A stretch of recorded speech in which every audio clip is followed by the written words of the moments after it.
the Hollywood connection here is Miley Cyrus filmed a movie, The Last Song, here in Savannah and out on Tybee Island. And she and her mom were staying at the 1790 Inn in that room. And one day she came back and her boots were on top of her luggage and there was a palm print on one of her boots.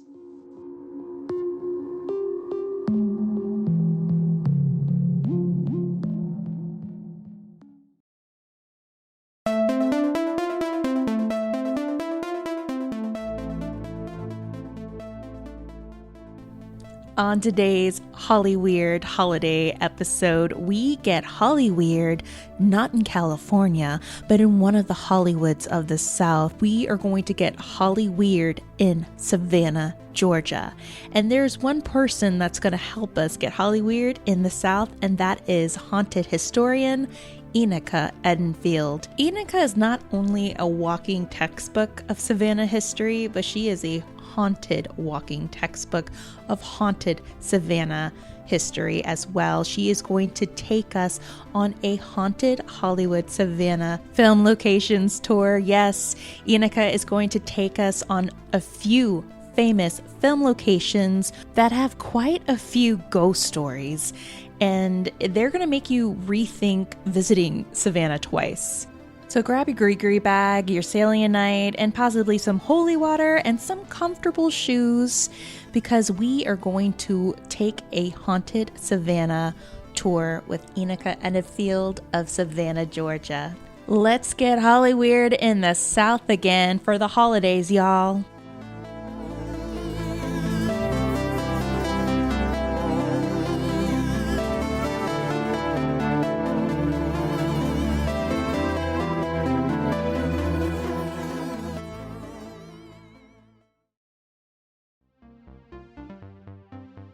Side note, the following interview was recorded via Skype, so please pardon the sound quality as we experienced a couple of echoes, dings, and pauses. Now, let's get Hollyweird.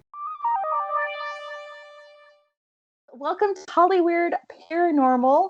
And once again, if you are on Patreon, then you're looking at our beautiful faces right now. Sort of. I'm a little greasy. I'm just a little greasy, of course.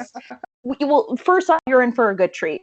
You're in for a great treat because, as you remember, 2 Christmases ago, we always talked about the tradition, bringing back the tradition of telling ghost stories. Yes. That was a big thing during the Victorian era. So we want to bring the Victorian era and horse buggies and the ghost stories, back to 2021. Hopefully they'll make this year better, right? Because it was a shithole of a year. So we decided not to do Christmas ghost stories, but to still share some amazing ghost stories with you. We brought a very amazing person who hails from the South. So Hollyweird is going to go south. We're going to go to Savannah, Georgia with a very, very, very special person, a very awesome person who is what we call our paranormal sister from another mister. So Enocha Edenfield is here with us, and she's going to share some pretty amazing Savannah ghost stories, especially some famous film site haunts as well. So we are going to talk a little bit about Hollywood, but we're going to talk about the Hollywood of the South, or one of the Hollywoods of the South, which is Savannah. So real quickly, I'm going to read your bio to all of our listeners. Enocha Edenfield hails originally from Florida Panhandle. As she was moving to Savannah in 2010, she learned that it's one of the most haunted cities in America. Yes. I've heard many tales. In fact, her first apartment there was haunted. And yes, guys, we're going to get this story from Enocha. We're going to get it. So researching Savannah's haunted and weird history has become her favorite pastime. This year, she launched a blog and TikTok account that focused on highlighting the strange things she finds and listening to other people's encounters with the city's paranormal population. So, Enocha, welcome to Hollyweird Paranormal. We're bringing a little of Southern hospitality to the West Coast. So thank you so much for joining us. Yes, I'm so excited. I'm unnaturally obsessed with Savannah. I have romantic visions of me living in Savannah in my huge ball gown. It's out of control. I'm so excited. And that was the night the lights went out in Georgia. Yeah, literally. Like, no, Going we to don't want you. Thank you. We're so good. Like, oh, please. Every time I think of Savannah, I think of the famous quote, "Life is like a box of chocolates." Yes. Because Forrest Gump was filmed there. That's what I learned from your TikTok. Yep. So, Enocha, tell us a little about your TikTok. And also, let's just segue into this haunted apartment that you lived in Savannah. Yeah. And what got you into the paranormal as well? It's going to be a super source before we jump into these amazing, I guess, sites that you're going to kind of virtually walk us and our listeners through in Savannah, since now we can't travel and we're in a pandemic. So here we are. I know. So take it away. Yeah. So I was always interested in ghosts, and I come from a very religious family. And so my dad didn't want me to believe in ghosts, which sort of made me want to believe in them more. And it's like everything sort of kept cutting back to that. And I was looking for a magazine in the Florida Panhandle and had my first audible ghost experience then that I did a video on my TikTok. I tagged along with some paranormal investigators, and they were out investigating the Bellamy Bridge, which is a really haunted old bridge in Marianna, Florida. And my friend and I were standing away from the group, and we were talking, and she heard something, but I didn't hear it. And a little while later, I heard what she was hearing. It was chains rattling, and we were near the site of an old plantation. Oh. So I was like, all right, that's cool. Let's go back with everyone else now. That is some Muppet Christmas Carol, Marley and Marley Brothers bullshit. Like, oh my God, no chains? Yes. We're already like 4 minutes into this podcast, and already Bryce is having a major freak out session. Well, I feel like I would be even like a little less scared of like a voice or a car. Like on a bridge, a chain. Like, oh God, that can only be something bad. But what if the chains were like clanking, and then you start hearing it's Marley and Marley? Right. Oh my God. Oh. I've watched that like 17 times. It's great. Me too. And I still get scared. It's scary, y'all.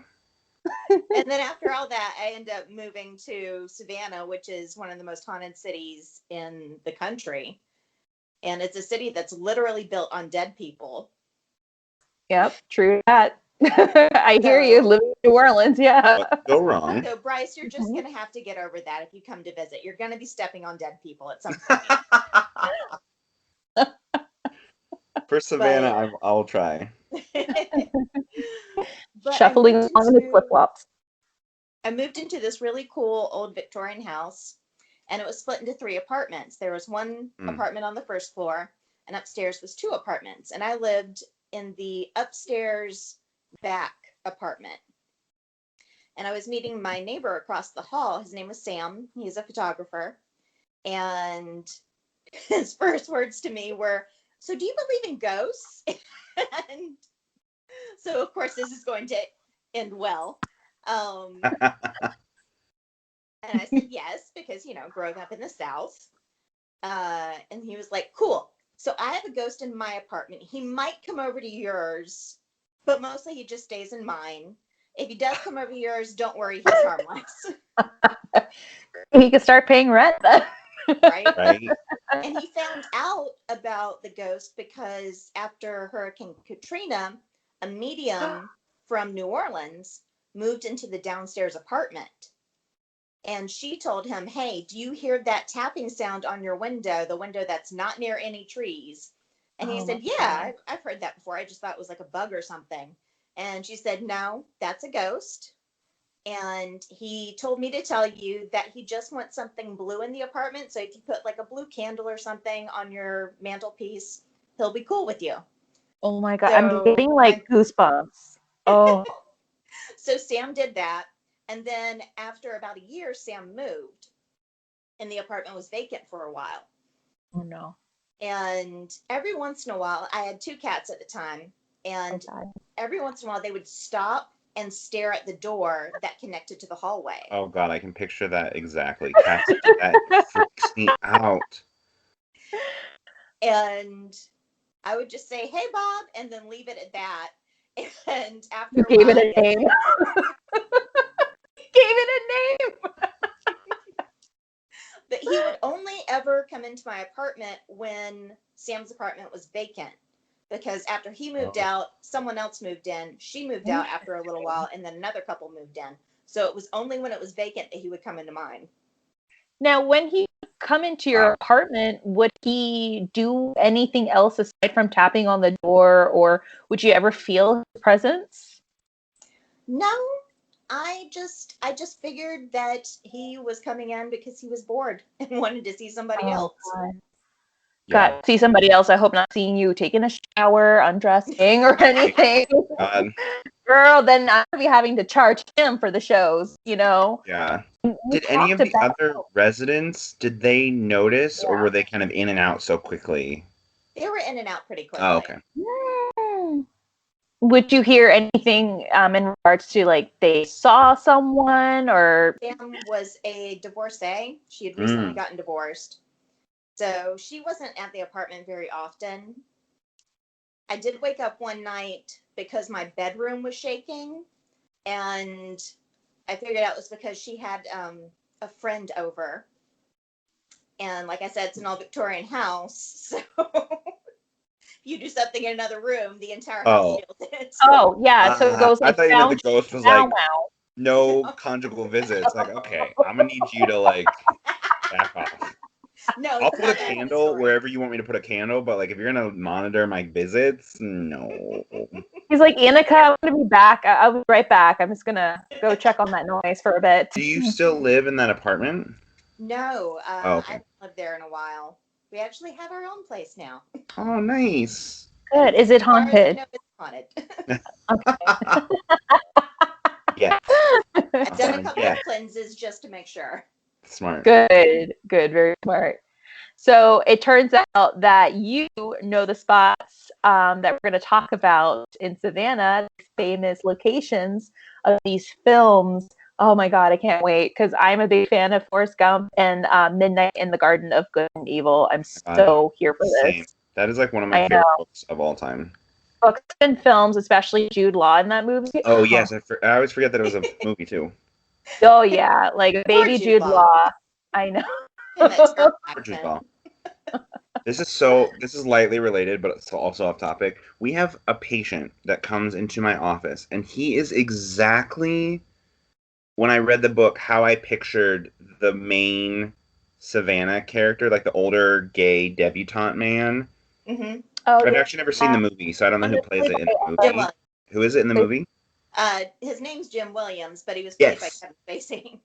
Yeah, Kevin Spacey plays. I've never seen the movie. I've only read the book, but this patient comes in, and it's like exactly what I pictured when I was reading the book. I'm like, oh my god, he sounds just like him. I did know that it was Kevin Spacey. I had forgotten about that, but you know what's really interesting, and it's such a coincidence that we're going to talk about that film, and the film does take place in Christmas. I think it takes place in December, right? When the reporter goes and he investigates. I think it's in December. Yeah, it starts down there, right? Which I found very interesting. But Enocha, why don't you take it away and tell us some ghost stories, some Hollywood Savannah ghost stories. Hell yes. We're going to end with Midnight because that's like a whole big thing in itself. Save the best for last. So a lot of TV shows also come through Savannah. Savannah is a very popular spot for filming, especially if people want older homes because of Sherman's March to the Sea. When he came through Georgia, he just like leveled everything.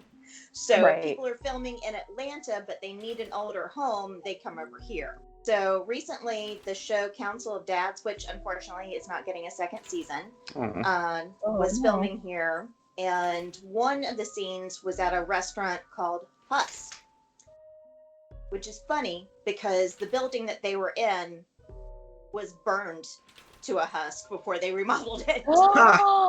It's just a coincidence that it's named that now.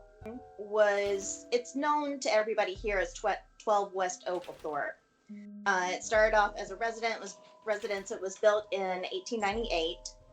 The rumor is that a doctor lived there, when the yellow fever epidemics were coming through, but I haven't found any information to back that up, and neither has anyone else I've known.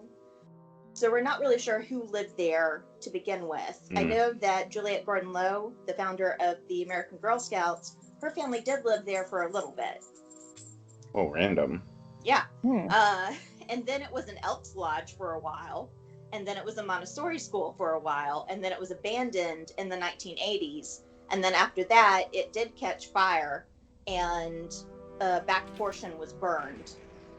And it was just left there for years until Husk came along in the last couple of years, remodeled it, and opened up their restaurant. But before that, everybody had been talking about seeing ghosts, not only inside the house, but right outside of it.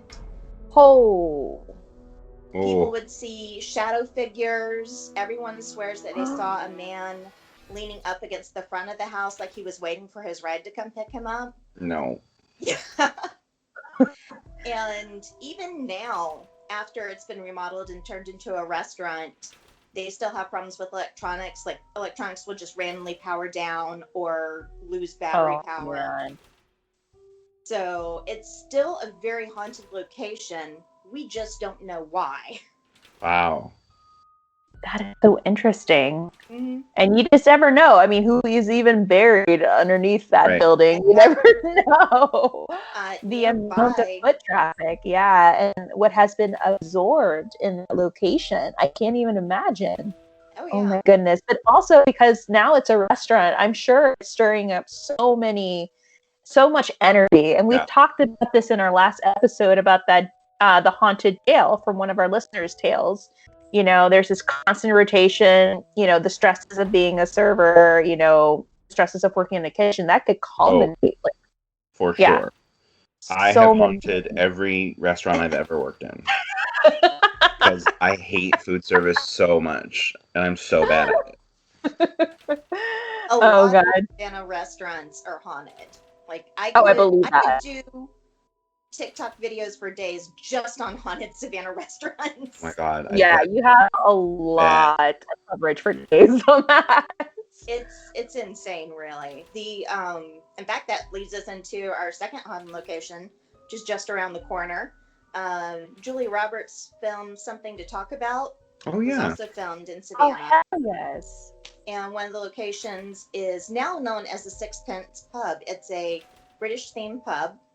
Really good. Highly recommend it. But it started off as an Irish pub called Dylan's. And then that owner passed away in 1981. And then it switched to a British pub owned by a man named Wally. And it was called Wally's Sixpence. Oh. And then he sold it to the people who owned the Sixpence Pub. Now, after Dylan passed away, people go up to his family and say, we saw him at the pub. We saw him sitting at the bar. And they're like, shit. No, you didn't. He's gone. What are you putting into those bitters and those beers? Seriously. People swore for years that they would see him sitting at the bar. And then after Wally and his wife left, some more activity started up. Like, lights would burst, just completely shatter. You know, doors would close, things in the kitchen would get mixed around or thrown off of shelves. And they don't know who those other entities are. I'd like to think that Wally and his wife put so much into that they left some residual energy behind. Yeah. And so that's what I think that is, personally. Yeah. Oh man, you think they're fighting as a couple in the afterlife? I don't think they're fighting. I think they liked things the way that they were. Got you. Yeah, I mean that does make sense. They're just doing the demolition on their own, so they could get things back to the way they were, and it just intensified more and more after the both of them kind of. God, I bet. Yeah, so I'm not sure if Wally and his wife are actually dead. Some people in my research have said that they were, but I haven't found any information saying that they were actually dead. So I think the activity is just residual energy they left behind. Yeah. Gotcha. Mm-hmm. I mean, you have to pour so much of yourself into owning and running a restaurant anyway. Yeah. It makes total sense that it would be just it's stressful. Yeah. Mm-hmm. Yeah.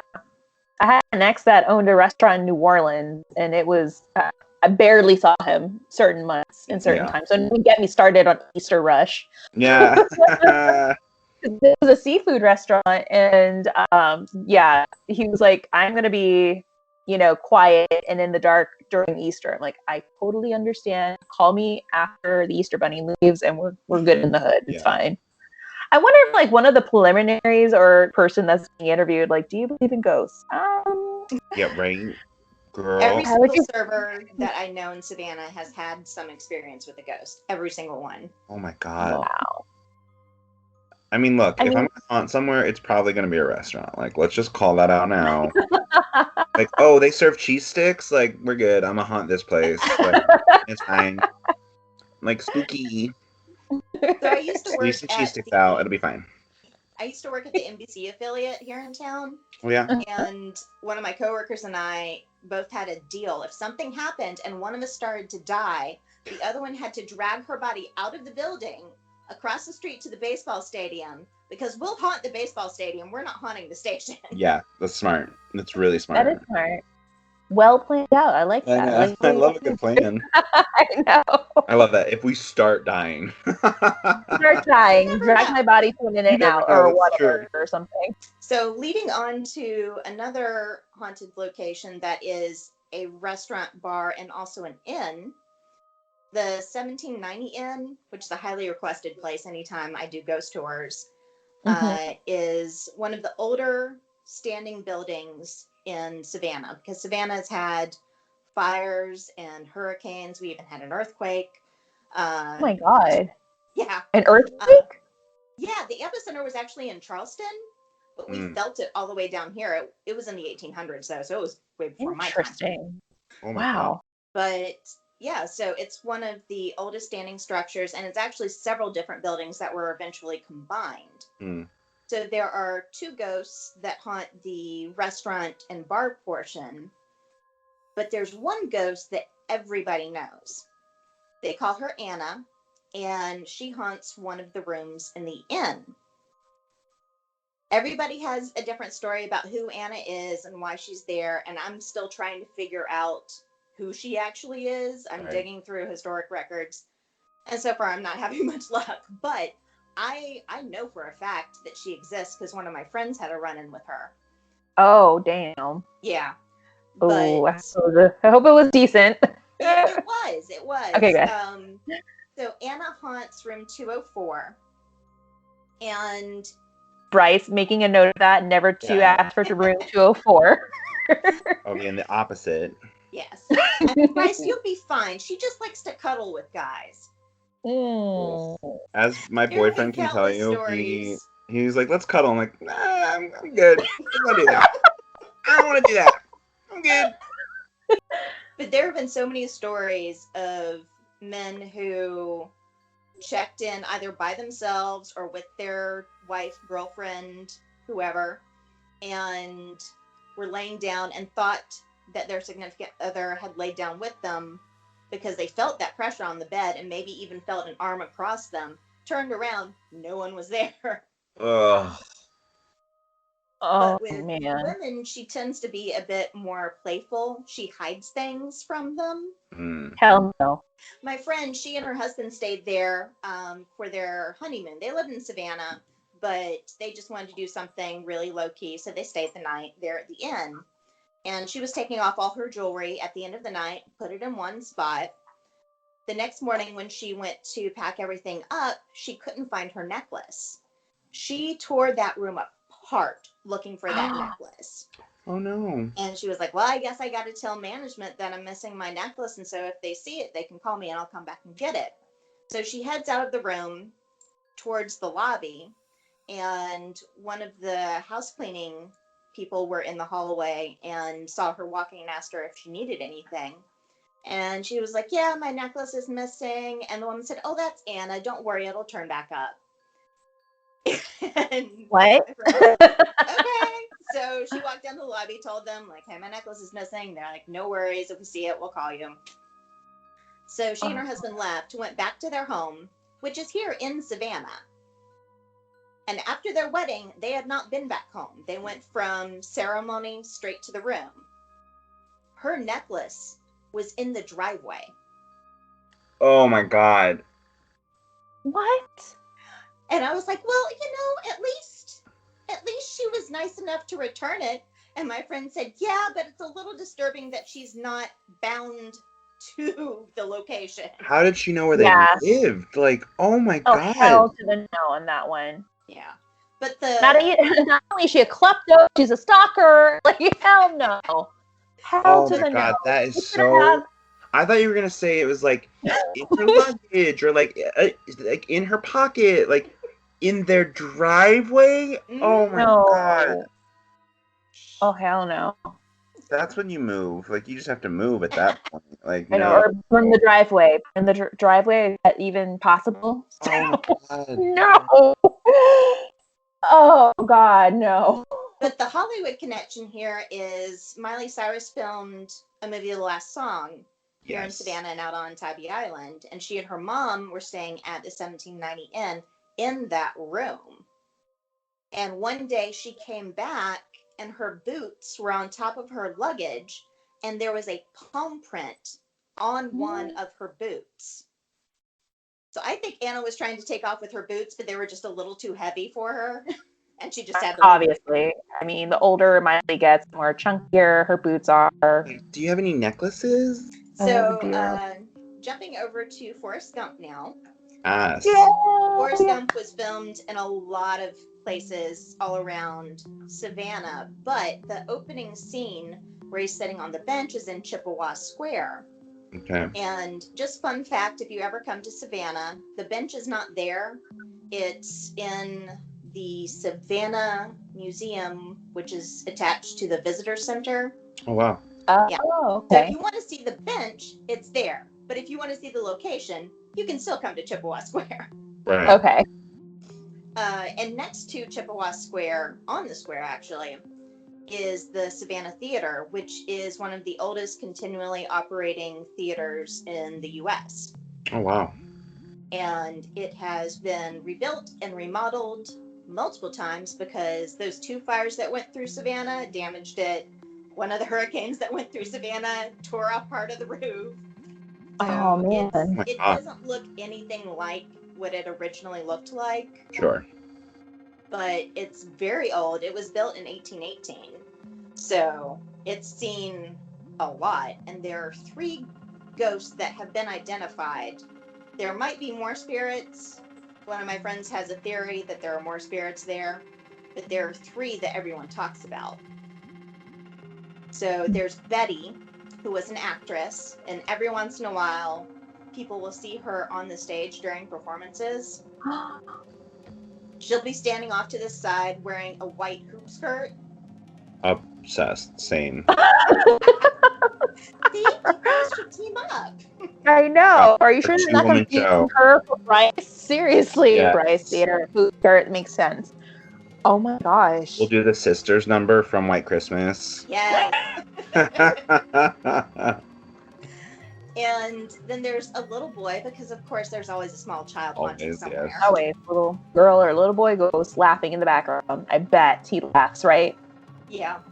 They think he may have died in a fire, because aside from the 2 big fires that came through Savannah, there were a couple of small fires that also started in the theater. And so they don't know which one of those, but they think he died in one fire. But he's really playful. He's really not a problem, but he does like to play pranks. No. And sometimes that means messing with people who are working the spotlight. But it's never malicious. It's just, a bored little boy ghost. With the light. The light goes off, or? Well, my friend Chris Susie worked there for a while, and he tells a story about one time when he was working the spotlight, and he was trying to follow an actor and couldn't get the light to move.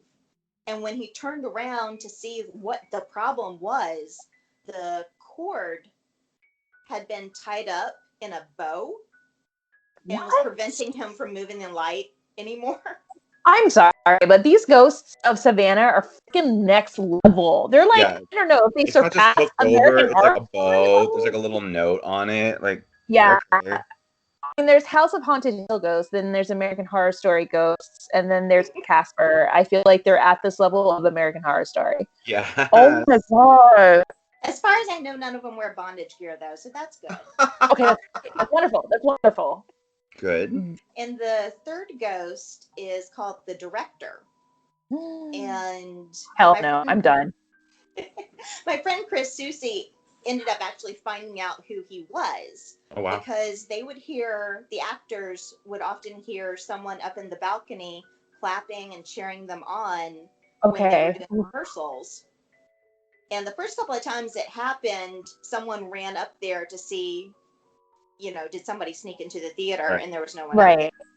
But they noticed that the guy had a British accent.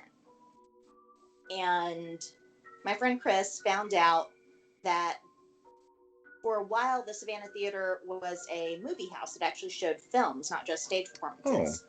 Oh. And there was a projectionist who was British, and he died from a heart attack in the projection booth. Oh, no. So he thinks that's who the director is, that he just loved his job so much, and he loved the theater that he stuck around afterwards. Oh, that's so great that he applauds and he's positive. He's not like yelling and giving actors horrible notes or leaving the costume shop with like 50 pages of notes. Oh my God. Been there. I cringe when people are like, so there's a director goes. I'm like, ugh, if you're in wardrobe, brace yourself. I can't imagine. When I'm listening to you tell these stories and you talking about unearthing, trying to exhume documentation of the history, it's so hard that you can't find anything that relates to, what is causing the hauntings. And that's how old the city is. I mean, it's super difficult to exhume these documents because, especially since the city went through so many fires and other natural disasters, I'm sure a lot of those were probably destroyed in those events. Oh, yeah. So, I can't imagine. Yeah, girl, you have a job over there. Seriously. Well, I'm trying to figure out the line between like what is sort of myth and story and passed down and what is like fact. It's like, well, urban legend can become like manifest energy, but it doesn't necessarily have any basis in history. So it's like that delineation between like maybe this is just residual energy. Maybe enough people believe in it that it's manifested into something real. Maybe it is something historical. It's so crazy. Mm-hmm. Yeah. I truly believe that Savannah, for whatever reason, is a city that holds on to its history. And a part of that is also holding on to its dead. Because when you walk around Savannah, you feel like you're walking through history. Wow. Yes, that is. Yeah, the way people talk about how, tell me that time is a construct and, things aren't all in a straight line. Crazy that you mentioned that because I've had a lot of people tell me that same quote or something related to it. They're like, Tammy, you're walking in a time warp, or you just feel like you're walking, like you could be walking down a street by yourself, but you feel like you're walking with a crowd of people. Like, it's so palpable, the energy there. I can't imagine. That's why I have to go. And Bryce, we're going to have to stay in 1790. Oh, I would drink a mint julep on a porch all day long. So like it's fine. So now we're treading closer to Midnight in the Garden of Good and Evil. The Mercer House, which is the house that all of this happened in, was used for a movie other than Midnight in the Garden of Good and Evil. Actually, it was used for several. I'll get to that in a second. That's a whole nother story. Not haunted, just weird. But it was, the exterior of it was used in the film Glory. Glory was shot partially. Yes. And some extras, while they were on their way to or from the set, I'm not sure which one it was, stopped off in Fort Pulaski, which is a Civil War fort in between Savannah and Tybee Island. And it's a really cool fort. They did a fantastic job of restoring it. Like, you feel like you're there in it when you walk through. But they were dressed in their Confederate soldier attire because, they were still in business mode. And they were walking around, and a Confederate officer walked up to them and reprimanded them on how they were walking. Oh, no. And told them to straighten up, put them in formation. And they thought he was just a volunteer at the fort, so they followed along with him. And then when they turned around, he was gone. No. Oh, no. Oof. And I have been at that fort at night. I was in a tiny film called Abraham Lincoln versus Zombies. Oh my God! Stop. Oh yes. Oh my God! Obsessed. So if you watch the movie at about 18 minutes in, you can see my head get cut off. It's pretty cool. Hell yes. But I was there one night when they were finally wrapping up their filming there at the fort, and the moon was full, and it was beautiful and tranquil, and at the same time you could feel the weight of the history of the place, because Confederates had the fort. It was overtaken by the Union. It was used as a prison camp for a while. A lot of people died there, and you can still feel that, even though it is absolutely beautiful now. Of course. I mean, oof. You go to Virginia, and you can definitely sense that, and Gettysburg. I mean, I can't imagine in Savannah. And the Mercer House was actually started right before the Civil War and was finally finished in 1868. The Mercers, who are the ancestors of Johnny Mercer, the composer and co-founder of Capitol Records. Oh, yeah. Oh, wow. Yeah, he's actually from Savannah. Oh, my God. But look at that. There is a connection. A Hollywood connection right there. That's so interesting. We renamed an inlet here, Moon River, after his song from Breakfast at Tiffany's. Oh, hell yes. But his family actually started building the Mercer House, which is why it's called the Mercer House. But they weren't able to live there. They sold it after the Civil War. So it went from a private residence to a Ailey Shriners temple for a while. Wow. And then the 1950s, downtown Savannah was looking really rough. A lot of historic buildings were being bulldozed to make way for progress. And a group of women came together and decided that they were going to start buying some of these historic homes and fixing them up so that they could be preserved. And Jim Williams was a part of that. He also bought and restored a lot of homes in Savannah. And that is how he got some of his money. Some of it was from antique dealing. Some of it was from some other ways. If you ever read the book After Midnight, it details a little bit more about his personal life. He did some really good stuff. He also did some really shady stuff. Yeah. Oh, crap. Noting that right now.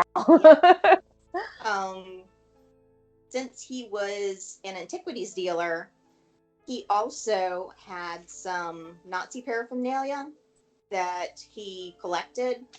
And one day they were filming out in the square in front of his house, and he was so irritated because none of the homeowners were getting compensated for the exteriors of their homes being used. The film crew had come in and dumped dirt all over the streets so that it would look older. Everybody had to move their cars. No one was allowed to come out the front of their houses. And he was so sick and tired of it, he took a big Nazi flag and draped it over the front of his house so that they couldn't use the exterior of the house. Which sounds like a douche move already. But it's even douchier when you realize that Congregation Mikveh Israel, the oldest Jewish congregation in the state of Georgia, is directly across from his house. Oh my God. Yeah, he's next level shady. Mm-hmm. Oh, so, no. When someone pointed that out to him, he went over and he apologized to the rabbi. But, yeah. That's sort of decent of him. Yeah. Jim Williams was a character. Yeah, maybe don't put the Nazi flag up in the first place, but like, yeah, apologizing, I guess. You know, not collect Nazi paraphernalia, but I'm just, putting it out there. It's the Nazi paraphernalia for me right there. Hell no. Oh. So well, at least he apologized. Baby steps. He bought Mercer House in 1969 and fixed it up and moved in, and that just became his home. Like, that was the home that made him famous, because he would throw these prestigious parties and everyone wanted to be on the list, and he made a big deal of, if you slighted him, he made a big deal of taking your name off the list. I mean, that is petty goals, honestly. Uh-huh. And imagine being a ghost in that house and living with that man. It's like, dude, the parties are great. I'm gonna go check out what the fuck? He has a Nazi flag in his damn room. Hell no. Going to 1790 right now. But he had this assistant / on-again, off-again lover named Danny. They were not an item. During his trial, he would say that they would just have consensual sex on occasion, like two adults. And yeah, Frank is trying to process. Yeah, it was weird, but this was definitely before, Grindr and right. Well, anytime you have to clarify that it's like consensual sex as two adults, it seems a little shady. Shouldn't have to clarify that, but okay. Well, it was the 80s. It was the 80s in the South, so fair. Yeah. Totally fair. Yeah. Fair. Yeah. But Danny had a hair trigger. Everyone in town knew that he had a hair trigger, and would constantly get into fights, abuse drugs, alcohol, and he had blown up at Jim Williams' house before, like gone into the square, fired a gun up into the air. The police were called, the whole shebang. So Danny was no stranger to the police or anybody else in town, because everybody knew about his temper. And one night, the police ended up getting called to Jim Williams' home, and Danny was lying dead in the office from several gunshot wounds. And Jim Williams told them that Danny went nuts, grabbed a gun, fired it at him, and he fired back in response. And there were several trials. There was a lot of back and forth. There was a whole big thing about, the crime scene not being secured properly. And there was just a whole bunch of stuff going on with the trials. Eventually, he was pardoned. But that was after years. So Danny was killed in May of 1981. And let me see, check my notes. For sure that was not consensual right there. So after 4 trials, he was finally acquitted, but ended up dying 8 months later in 1990. He was found dead in the same office where Danny died. His cause of death was listed as pneumonia and heart failure. But some people say that Danny came back to finish the job that he started in 1981. Definitely American Horror Story, like next level shit with these ghosts. I swear. Damn. And you would think that would be enough. You think that those 2 deaths would be enough to cement Mercer House as this weird haunted location. But there was actually a 3rd death that happened right before Jim Williams bought the home. Damn. Oh my God. A little boy named Tommy Downs. I'm getting so much anxiety just listening about this house. Fuck that. No. A little boy named Tommy Downs went into the house with several of his friends. They went up to the roof to hunt pigeons, like you do in 1970, I guess, or 1969.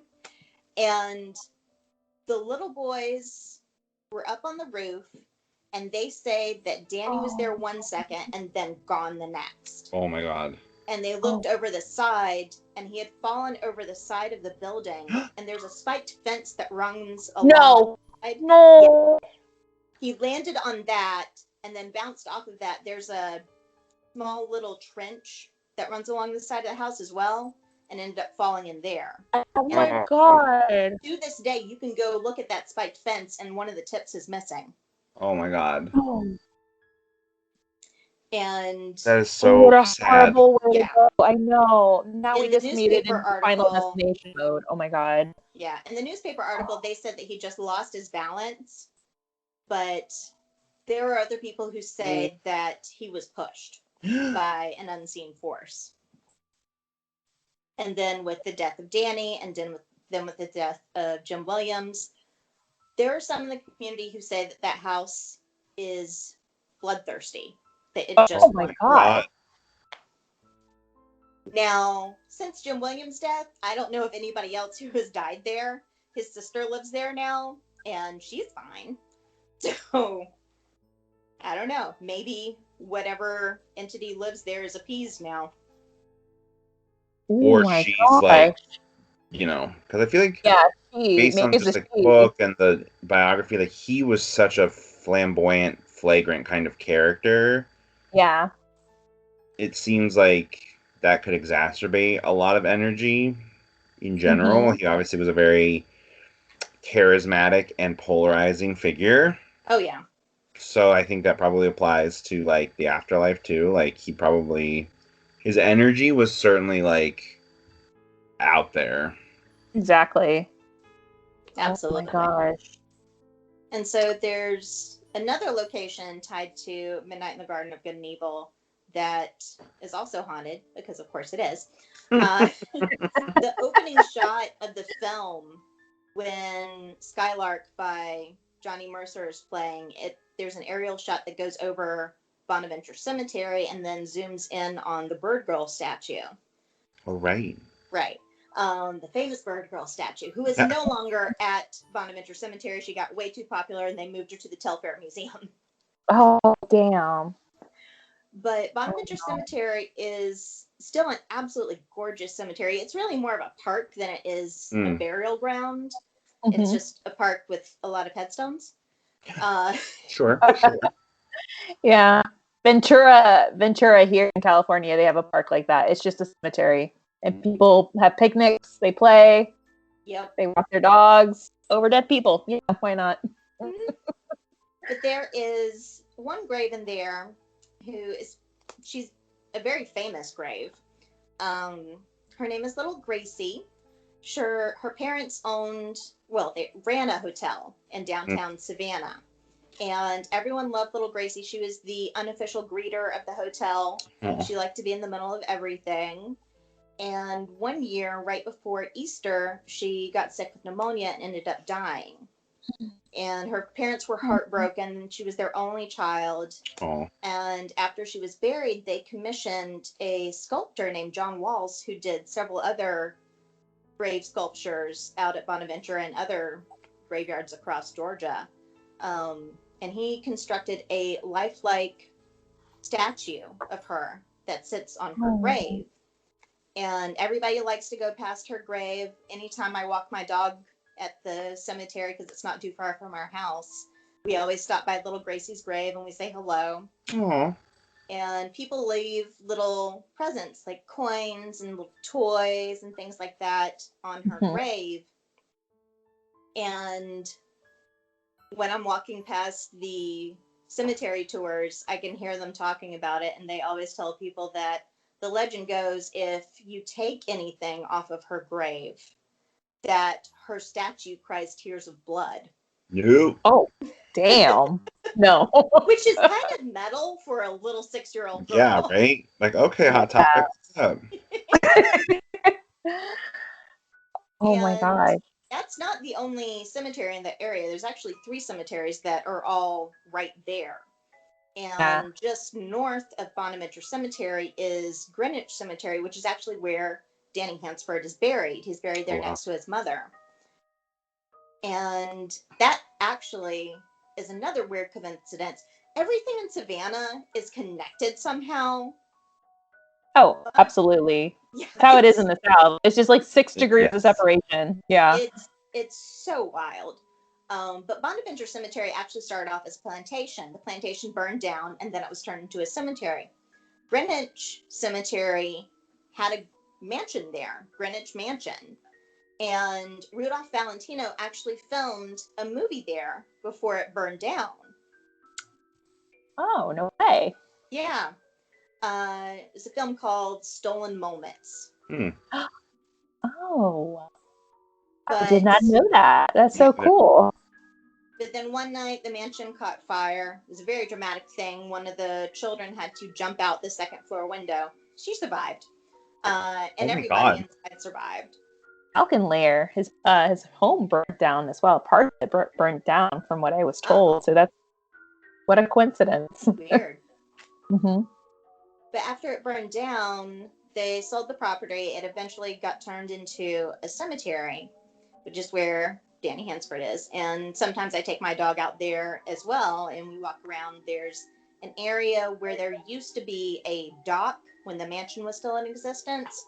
The dock is gone, but there's a cute little garden area over there where we can walk around. And then when we're leaving, I like to stop off by Danny and his mom's graves and just brush the dirt off of them because they're flat headstones. And anytime it rains, Danny's grave gets covered in dirt. So I go out there and I brush it all off and clean up all the little gifts that people left for him. One day when I was leaving, we were driving away from the cemetery, and I just felt this wave of grief come over me. Wow. And it was not mine. And it was so heavy, I had to stop the car and say, I don't know who you are. I don't know what you want, but you cannot follow me home. Yeah, you already know like what's up. For you to pull over and have to address it, that says enough already. Did it sort of like dissipate or? Yeah. Oh my God. That is so creepy. I know. I'm telling you. I mean, that's what happens. Like when you go there, Lord knows what's going to happen if you walk or drive around there, or what you can encounter, or what can find you. That's so interesting. Something gets torn down there. It's turned into a cemetery here. It's turned into condominiums, or right. a shake shack or something. You know what I mean? So it is a city of the dead. I mean, thought that New Orleans stopped Savannah, but it seems like they're neck and neck. Yeah. I like to think of Savannah as New Orleans' younger sister who can't decide if she's goth or a manic pixie dream girl. Obsessed. Obsessed. Oh my God. That's so accurate. That's what people say about me all the time, but like, I don't know. We can all agree that New Orleans is Bianca Del Rio, trying to make the decision whether or not she's Bianca or Roy Haylock. Like, which one are you going to be? Oh, my goodness. Those are all of the stories I have for right now that have Hollywood ties. I mean, obviously, I could go on and on and on about other haunted locations in Savannah. Can you tell us what, in your opinion, which location is the most haunted? The most active, in your opinion? Going outside of the ones that I talked about today, probably the Hampton Lilliebridge home, which coincidentally was also owned by Jim Williams. That home has a crazy history. It was one of the homes that he bought and fixed up and lived in for a little bit prior to the Mercer House. That home had originally been on Bryan Street, and the property was sold. Like I said, it was the 1950s. People were tearing down buildings, and the only way that they could save that building was to move it because the land underneath it was sold. Oh my God. But they could save the home. So Jim Williams bought it, moved it to a plot of land on St. Julian Street. During the process of moving the home, there was an accident and one of the workers was killed. Oh my God. They also found a crypt underneath the home. Done. That's it. Who doesn't have a crypt under their home? Come on. I know, it's Savannah. My crypt is overflowing. Ugh. And come to find out that the first owner of the home died of yellow fever. And then it was turned into a lodge. And there are various rumors that people may have committed suicide in that home. And then, of course, you uproot it and move it to a completely different location. So, yeah, you're just pretty much, like, aggravated what was probably already there. There you go. After it had been moved, workers were working on the home and constantly complained of people walking around upstairs. But upstairs didn't have any stairs to connect it. Oh my God. Oh, that's so creepy. And Jim Williams told a story about how he and one of his associates with the antique store were standing outside one night, and his friend said, "Isn't that your cat?" And they turn around and look in the window, and Jim Williams' cat that had died months before was sitting up in the window. Oh my God. Cat ghost. It's a pet cemetery, but in a house. There you go. That's what it is. Oh, man. He was gone. He was in Europe on one of his antiquing trips, and his neighbors heard a party going on in his house, and they knew he was out of town. So they went over to check on the house. It's completely dark, locked up. No one was inside, but they heard music and dancing before they walked over there. Oh. So the ghosts were having a great old party. Look, as long as they clean up, they can do whatever they want, but, like, come on. As long as they clean up, there's no smoking, we're fine and recycle. That's all I can say. No. Oh my gosh. Multiple times there was an attempt to have an exorcism. Did not work. Look, just play reruns of the Golden Girls for 48 hours or 72 hours, and I think that should make it. I think that should work, right?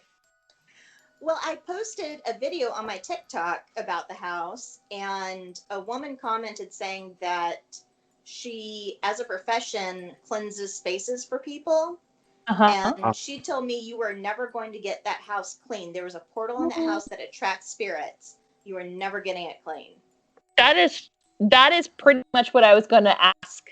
Oh my God. I was going to mention something. Like, I wonder if there is, like, these places and locations have specific vortexes or portals. Like, I wonder if that is a possibility for a reason of these, like, high activities. So, I mean, it makes sense. Not to mention, too, like, the guy that owned it was traveling, collecting antiques. Like, Lord knows what he was bringing into, you know, his own home, and, you know, what was feeding onto, you know, whatever he brought in.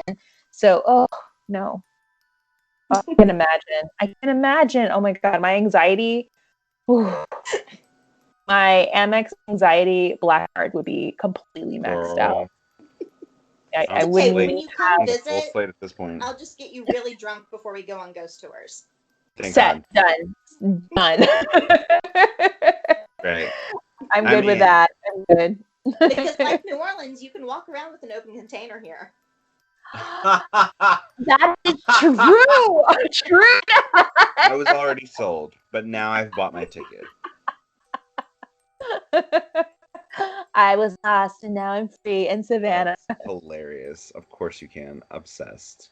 Oh my God, that's amazing. I did not know that. Oh, it's so wonderful to know now. I'm ready to go. I'm just so shocked, like, just how heavy and how interesting these areas are in Savannah. That's so crazy. And I thought New Orleans was crazy. But Savannah, yeah, it tops the list, definitely. Definitely. I'm shook. Shooketh.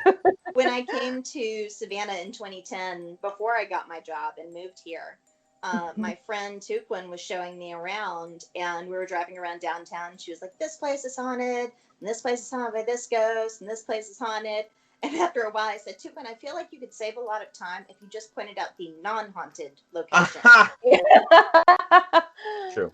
Which is 3 out of the hundreds. There you go. I could, like, list them off my fingers right here.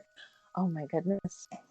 Well, thank you so much, Enocha, for giving us this amazing Haunted Savannah Hollywood walking tour. This is amazing. And I learned so much. I had no idea about a lot of these locations because I'm so inept with, New Orleans, and I heard some things about Savannah, but you just pretty much gave us, like, I would say a moosh of like just a little places with a couple of like pretty intense places, but all, like you said, like Savannah it's its own entity, I believe. Like, it's a major ghost, and of course, ghosts their history demanding to be remembered, and that is something that I get from one of my favorite historians, Jeff Bellinger. History is so important, especially when you're talking about the paranormal, because with Left Behind, you have these entities that are echoing a point in time, and that's what's so cool about what you do, is not only are you pointing out the legends and the ghosts, but you're also educating people on the history of Savannah, which I really admire and respect. So snaps and kudos to you, girl. People follow you on your socials. Yes. So I'm on Instagram as Enocha Edenfield, Enocha spelled E-E-N-I-E. I'm looking it up right now. And I'm on TikTok as Salt Waves Spanish Moss. My blog is saltwavespanishmoss.com, so you can also go there and find my socials that way.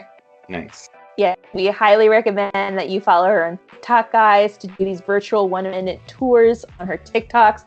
And you also do live walking tours, so people can actually go on the TikTok app, follow you, and hear or stay tuned with any announcements that you have, because you usually do them on Saturdays. I remember you making announcements, that if you jump on the app on a certain Saturday, you can people can walk with you virtually throughout Savannah. Yeah, it's really, really cool. I've gotten on a couple, and I really felt like I was walking with you and your dog at times, which is really, really cool. Well, thank you so much, girl. So much for being a part of the show. We really appreciate it, and we love having you on. We got to have you back on again, of course. Well, guys, thank you so much. You can come visit me, and then we can do a special. Absolutely. That's a verbal contract. I would love to see Bryce walking around with his little alcoholic beverage in the open. That's the thing. Yeah, I'm scared, but I can have alcohol on the street. Like, we're fine. Yeah, we're fine. If we found the golden ticket for Bryce to walk in a haunted city, just some alcohol, on a roam free on the streets, he would not care. That's fine. Well, guys, thank you so much for tuning in, and always remember to stay Hollyweird wherever you are. And we hope you have a wonderful Christmas holiday, and we hope that 2021, gets better after this dumpster fire of a year. Girl, of course, I know. We're so close. We're gonna be taking a few weeks off, so don't worry. We're gonna come back and bring you guys some more interesting, fun episodes and some more people on board as well. We're definitely working on our Jenny Rivera episode. We're just going to do more research. You can also follow us on TikTok as well at Hollyweird Paranormal, and on Instagram and Facebook at Hollyweird, and on Twitter at HWP Podcasts. So thank you guys for tuning in, and stay Hollyweird. Do you have anything you want to say, guys? Bye.